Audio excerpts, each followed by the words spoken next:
அனைவருக்கும் வணக்கம். நீ சூரியனை போல் பிரகாசிக்க வேண்டுமா? முதலிலே நீ சூரியனை போல எரிய வேண்டும் என்று கூறி இன்றைய வகுப்பில் நாம் தொடர்ந்து பார்த்து கொண்டு வருகின்ற த கான்ஸ்டியூஷன் ஆஃப் இந்தியா 1950 இந்திய அரசியல் சட்டம் 1950 ஃபண்டமெண்டல் ரைட்ஸை பார்த்து கொண்டு வருகிறோம். ஷரத்துகள் 12 to 35. ஆல்ரெடி நம்ம என்ன பண்ணோம், 12 to 24 வரைக்கும் பார்த்துட்டோம். இன்று நாம் பார்க்க இருப்பது 25 என்ன சொல்கிறது என்பதை பற்றி. இதுக்கு சப் டைட்டில் என்ன, right to freedom of religion. ஒரு மதத்தை பற்றி அவர்களுக்கு இருக்கின்ற சுதந்திரம் என்ன என்பதை பற்றி சொல்லுதான் ஆர்டிகல் 25 to 28. சரி, அதில் 25 என்ன சொல்கிறது என்று சொன்னால், freedom of conscience and free profession practice and propagations of religion. ஒருவர் தங்களுடைய மதத்தை பற்றி அவர்கள் மனசாட்சிப்படி, இப்போ இந்துவாக இருக்கிறார்கள், கிறிஸ்டியன் அல்லது முஸ்லீம், இவர்கள் தங்களுடைய மனசாட்சிப்படி அந்த மதத்தை அவர்கள் தழுவதற்கும் அதே போன்று அதை பின்பற்றுவதற்கும் அல்லது அதை ப்ரபகேட், அதை பரப்புவதற்குமான உரிமை அவர்களுக்கு இருக்கின்றது என்று சொல்கிறது. இதில் ஒன்று என்ன சொல்லுது பார்ப்போம்.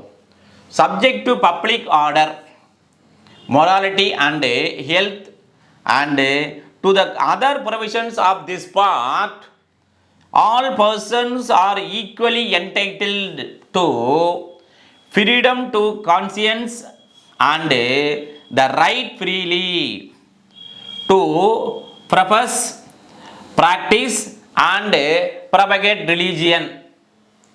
Class 2 என்ன சொல்லுது? Nothing in this article shall affect the operation of any existing law or prevent the state from making any law. இதில் ஏ இருக்கு. என்னென்றால், regulating or restricting any economic, financial, political or other secular activity which may be associated with religious practice. வழக்கம் போல் நம்ம என்ன பண்ணுவோம், இது ஒரு பட விளக்கத்தோடு பார்த்தோம்னா நமக்கு ஈஸியாக புரியும். இப்போ நான் இந்துவாக இருக்கிறேன் என்று சொன்னால், இப்போ இந்து கோயிலுக்கு போகிறேன், என்னுடைய மனசாட்சிப்படி இந்த இந்து மதத்தில் என்னென்ன சொல்லப்பட்டு இருக்கின்றதோ அவைகளை நான் தழுவதற்கும் அல்லது என்ன பிராக்டிஸ் இருக்கின்றது அதையெல்லாம் நான் மேற்கொள்வதற்கும், அதே போன்று என்னுடைய இந்து மதத்திலே இப்போ ஒரு திருவிழா நடக்கின்ற போது இவ்வாறு திருவிழா நடக்கிறது இந்த கோயிலுக்கு வரணும்னு சொல்லிட்டு அதை நான் ப்ரபகேட், பரப்புவதற்கும் அந்த உரிமை எனக்கு இருக்கின்றது என்று சொல்லுகிறது. சப்போஸ் இப்போ கிறிஸ்டியனாக இருக்கிறேன், கிறிஸ்டியானிட்டினா என்னது, அதே போல தான் அதை மனசாட்சிப்படி தழுவதற்கும் அதே போல் அதை மேற்கொள்வதற்கும், அதே போன்ற இப்போ முஸ்லீமாக இருக்கிறார் என்று சொன்னால் அவருக்கும் அந்த மதத்தை தழுவதற்கும் மேற்கொள்வதற்கும் அதே போன்று பரப்புவதற்கும் உள்ளது. நான் என்ன சொல்கிறாங்க, சப்ஜெக்ட் டு என்ன சொல்கிறாங்க, அதாவது பொது ஒழுங்கு, அதே மாதிரி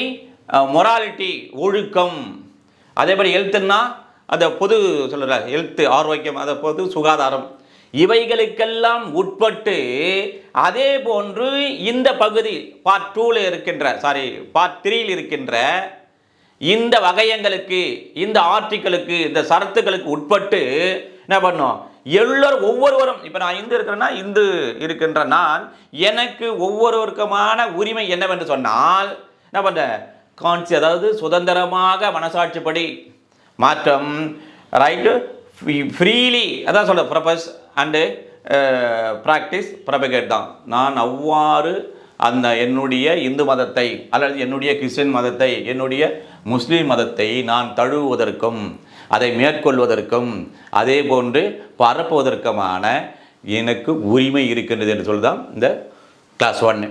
இப்போ கிளாஸ் 2 என்ன சொல்லியிருக்கு, கிளாஸ் 2 பார்த்தீங்கன்னு சொன்னால் இந்த ஷரத்து 25 ஆனது எதையெல்லாம் இது அஃபெக்ட் பாதிக்காது என்று சொன்னால், முதல்ல நம்ம ஏற்கனவே இப்போ இந்து இருக்கிறார்கள், இவர்களுக்கென்று ஒரு நடைமுறையிலே ஒரு சட்டம் இருக்கின்றது, அல்லது இந்த கிறிஸ்டியானிட்டி அல்லது முஸ்லீம் பற்றி ஒரு அரசானது சட்டம் இயற்றுகிறது, இதை பற்றி தடுக்குமா என்றால் இது ரெண்டும் தடுக்காது. எது சம்பந்தமாக இருக்கின்ற போது என்று சொன்னால் அது என்னது? ரெகுலேட்டிங் ஏல சொல்றாங்க. ஏ பின்னு இருக்குதுல, ஏ முதல்ல பார்ப்போம்.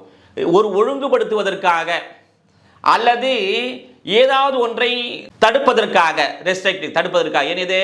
பொருளாதார ரீதியாக எக்கனாமிக், அதே போன்று நிதியாக ஃபினான்ஷியலாக, அதே போன்று அரசியல் சார்பாக அவ்வாறு அந்த ஒரு அரசானது சட்டம் இயற்றுகின்ற போது அல்லது அது பிராக்டிஸிலே நடைமுறையில் இருக்கின்ற போது அது இது தடுக்குமானால் தடுக்காது. அதே போன்று அதர் செக்குலர் ஆக்டிவிட்டிஸ், அது இந்த மத, அதாவது இந்த மத சம்பந்தமான இந்துவாக இருந்தாலும் அல்லது கிறிஸ்டியனாக இருந்தாலும் முஸ்லீமாக இருந்தாலும் அவர்கள் அந்த மதனுடைய நல்லிணக்கத்தின்படி என்ன நடைமுறையில் இருக்கின்றதோ அது சம்பந்தமாக இருக்கிற பற்றி சட்டம் இயற்றுகின்ற போதோ செய்வதோ இது தடுக்குமா என்றால் இந்த ஷரத்து 25 தடுக்காது என்று சொல்லுகின்றது. இப்போ பி என்ன சொல்லுகிறது என்பதை பற்றி பார்ப்போம். Providing for social welfare and reform or the throwing open of Hindu religious institutions of a public character to all the class and section of Hindus. என்ன சொல்கிறது? இப்போ இந்து கோயில் இருக்குது அப்படின்னு சொன்னால் இது அதாவது சமுதாய நலனுக்காக. இப்போ இந்த இந்து கோயில் மட்டும் தான் இருக்குது, அங்கே பல சமுதாயங்கள் இருக்கின்றது. அந்த சமுதாயங்களுடைய நலனுக்காக, அதே போன்று ஒரு சீர்திருத்தம் மற்றும் சமுதாய நலனுக்காகவும் மற்றும் ஒரு சீர்திருத்தம் செய்யப்பட வேண்டி இருக்கின்றது அதற்காகவும், அல்லது இந்த கோயில் இருக்குல்ல, இந்து மதத்தினுடைய கோயில்கள் இருக்குது, இந்த நிறுவனங்களாக இருக்குதுன்னு சொன்னால் இங்கே இருக்கின்ற இந்துக்கள் அனைவருமே எந்த விதமான பாகுபாடுமின்றி, நீ இந்த நேரத்தை சேர்ந்தவன் அந்த நேரத்தை சேர்ந்தவன், இந்த ஜாதி அந்த ஜாதி என்று எந்த விதமான பாகுபாடும் செய்யாமல் அனைவரும் இதில் வழிபாடு செய்வதற்கான உரிமை மாதிரி அனைவருக்கும் என்ன பண்ணணும்? அது திறந்து விடுதப்படுதல் வேண்டும். ஆர் செக்ஷன் ஆஃப் ஹிந்துஸ், அல்லது இந்த கோயில் இவர்கள் தான், இந்த இந்துக்களுடைய இந்த பகுதி மட்டும்தான், இந்த பிரிவினர் மட்டும்தான் அங்கே சென்று செய்ய வேண்டும் என்றால் அதுவரும் அவ்வாறும் செய்கின்ற போது, ஏற்கனவே நம்ம பார்த்தல என்னது, அவ்வாறு இதெல்லாம் இருக்கின்ற நடைமுறையில் இருக்கின்ற அந்த பழக்க வழக்கத்தை பற்றியோ அல்லது ஏதோ ஒரு சட்டம், அரசாங்கம் சட்டம் இயற்றுகிறது இது சம்பந்தமாக என்று சொன்னால் அதை இந்த ஆர்டிகல் 25 ஆனது பாதிக்கும் என்றால் அது ஷல் நாட் அஃபெக்ட் என்று சொல்லுகிறது. சரி, இப்போ அடுத்து பாருங்கள், எக்ஸ்பிளனேஷன் கொடுப்பாங்க. எப்பவுமே எக்ஸ்பிளனேஷன் எதுக்குன்னு சொன்னால் இதில் ஏதாவது நமக்கு சந்தேகம் இருக்கின்றது என்றால், இப்போ இந்துக்கள் யார் இது மாதிரி மற்ற மதம் சொன்னால் அதுலேயே நம்ம சந்தேகத்தை நிவர்த்தி செய்வதற்காக சொல்லப்பட்டிருக்கின்றது. இப்போ எக்ஸ்பிளனேஷன் 1 என்ன?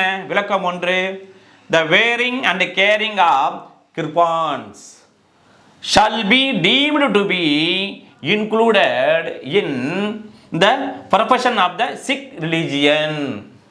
deemed to be னா கருத்தில் எடுத்துக்கொள்ளுதல் வேண்டும். என்ன சொல்றாங்க இங்க? இதான் கிர்பான்ஸ், குருவான்னு சொல்றாங்க. இவ்வாறு அந்த சீக்கிய மதத்தை சார்ந்தவர்கள் அவர்கள் என்ன பண்ணிருப்பாங்க? வேரிங்கன்னா அதை அணிந்திருப்பது அல்லது தாங்கி இருப்பது, கேரிங்கன்னா வைத்துக் கொண்டிருப்பது வச்சுங்களேன். இவ்வாறு அவர்கள் அதை வைத்துக் கொண்டிருப்பதும் அவ்வாறு செய்திருப்பது எது அந்த சீக்கிய மதத்திற்கு அது உள்ளடங்கும் என்று சொல்லுகின்றது. இதுதான் ஃபர்ஸ்ட் விளக்கம். சரி, அடுத்து எக்ஸலன்ஸ் 2 வாங்க.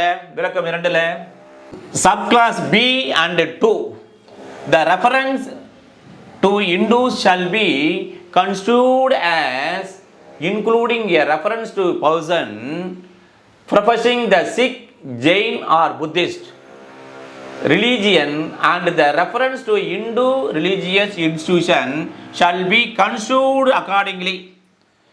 இப்போ எக்ஸ்பிளனேஷன் 2 என்ன சொல்கிறது? இப்போ இந்து அமைப்புகள் என்றால் எதையெல்லாம் உள்ளடங்கும், அந்த இந்துக்களை எல்லாம் யார் என்று நாம் பொருள் எடுத்துக்கொள்ளுதல் வேண்டும் என்று சொன்னால் சீக்கியர்கள், அதே மாதிரி புத்திஸ்ட் புத்த மதத்தை சார்ந்தவர்கள், அதே மாதிரி யார் அடுத்தது பார்த்தீங்கன்னா ஜெயினிஸ். இந்த 3 இருக்கின்ற இவர்களால் கட்டமைக்கப்பட்டிருக்கின்ற அனைத்துமே நாம் எவ்வாறு பொருள் எடுத்துக்கொள்ளுதல் வேண்டுமென்றால் அவர்கள் அனைவரும் இந்துக்களுடைய நிறுவனமாக பொருள் எடுத்துக்கொள்ளப்படுதல் வேண்டும் என்பதால் எக்ஸ்பிளனேஷன் 2 என்று கூறி அடுத்த ஒரு ஆர்டிகிள் சந்திப்போம். நன்றி, வணக்கம்.